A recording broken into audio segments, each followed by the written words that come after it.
You stole my heart of gold after my silver soul.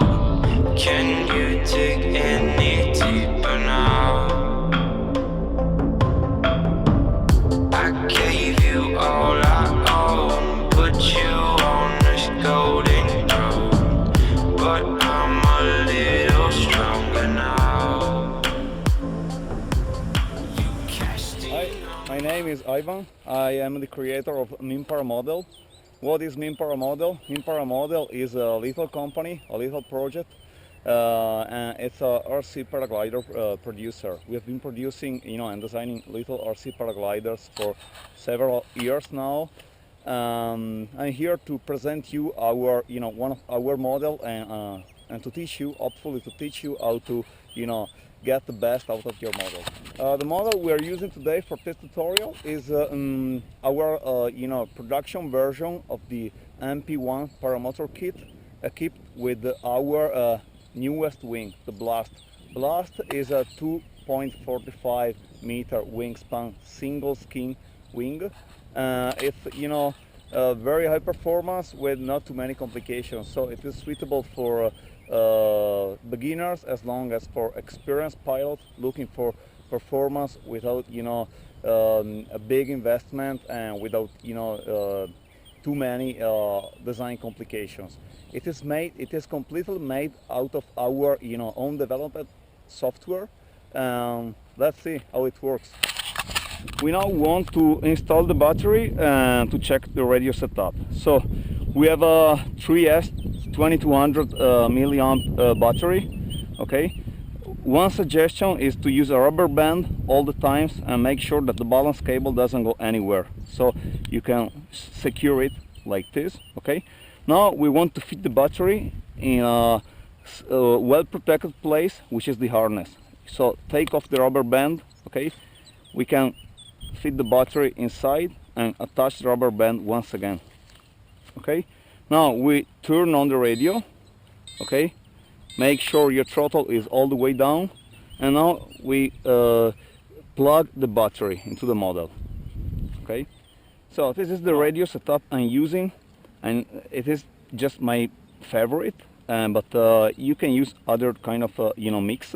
So what I have a throttle on the right stick, and then I have the turn left and right on the same stick, and the pitch, which means arms symmetrically up and down on the left stick. Okay. Radio setup. What I'm using right now is a classic 11 mix, which is probably not the best and not the one suitable for beginners. Okay, but this is the one I like because it allows me to perform incredible tricks. So when I turn to the right, I have my right arms going down and the opposite going up, and then vice versa when I turn to the left. Okay, when I pitch nose down, I have arms going up. When I pitch nose up, I have arms going down. As a beginner, I suggest you to reduce the amount of travel from middle to way up. So you can do this by acting on the EPA of your radio.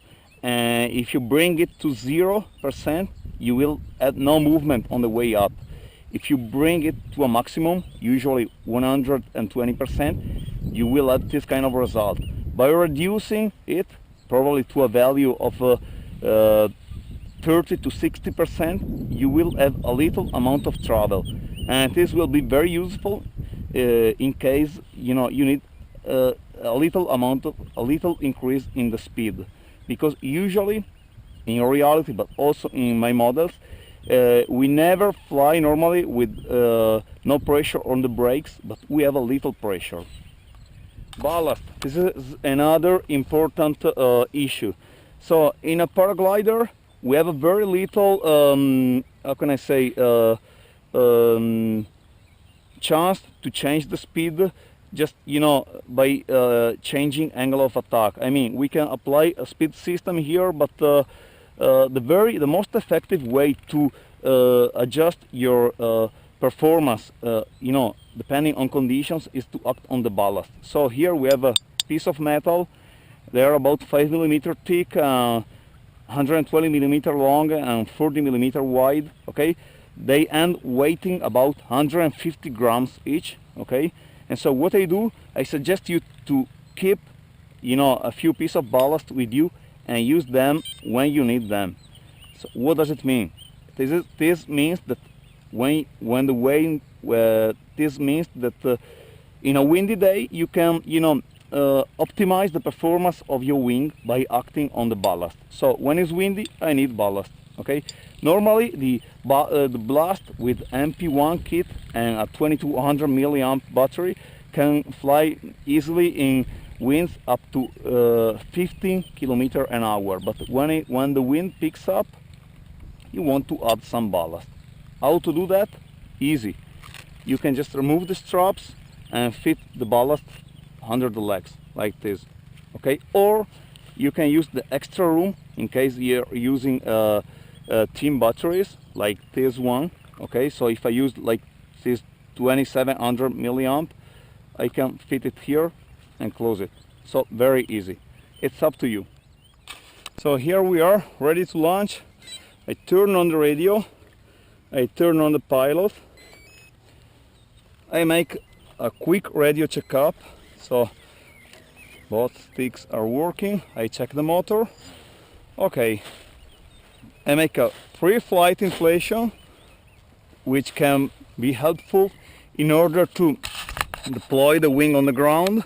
Remember, the wing must have a horseshoe shape, which means it must be like this. It cannot be straight. This is the ideal shape for an easy and secure inflation. The airspace, we want to make sure that the airspace is clear, so no other wings or models in the air, in the proximity. Hopefully no strong wind and no obstacles. Now I have those trees far away, but it's not windy, so I can attempt the flight. If you have big obstacles, you can have like rotors, so you really have to pay attention to this. Okay, now I want to attempt my inflation, so I will be facing my wing. Okay, as I said, horseshoe shape. If the wing is not clearly open, I need to make sure that it is. So this is the proper way it should be. Now I apply some motor, okay, like this, and then I pull it up strong enough. Don't be too shy and throw it just as I do with a glider. So it means in front of me and toward the ground. That's it. Okay, I just let it fly. Okay, when cruising, just, you know, you need 40 to 50% throttle. Okay, and let your wing fly. Don't be aggressive on the brakes. You want to be aggressive only when you have experience and when you want to do aerobatic tricks. So not necessary to be aggressive, okay, in other situations, especially when you're learning. So very easy on the brakes. If necessary, you can consider reducing the EPA, which means the amount of travel of your brakes. Let the wing fly, okay? When you want to gain altitude quicker, you can go full power, put your hands up, okay, and slightly turn to the right in order to counter motor the torque of the propeller, okay? You can then turn off your motor and use the thermals, okay, and let the blast fly just as you do with a real glider.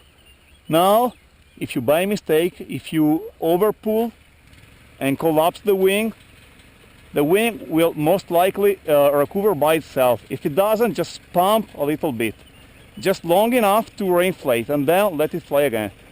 When I land, I pull my brakes all the way down like this and land.